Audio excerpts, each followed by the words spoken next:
हिल्लाईन police स्टेशनच्या हद्दीमध्ये दिनांक 19/6/2024 रोजी रात्री 21:30 वाजण्याच्या सुमारास ॲक्टिवावर 2 इसम हे रॅश ड्रायव्हिंग करत रस्त्याने जात असताना यातील फिर्यादी सागर ज्योतिराम दुतोंडे, जे लीलावती हॉस्पिटलमध्ये डॉक्टरचा व्यवसाय करतात, यांनी त्यांना हटकलं आणि अशी गाडी चालवू नका रस्त्याने असं बोलल्यानंतर सदर गोष्टीचा त्या इसमांना राग आला.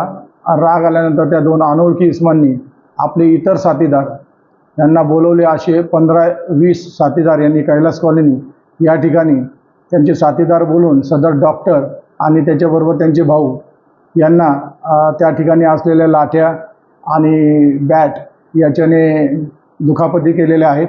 त्यांच्या डोक्यावर दुखापती झालेल्या आहे. गंभीर दुखापती झाल्यामुळे सदर बाबत 20/6/2024 रोजी हिल्लाईन पोलीस स्टेशनला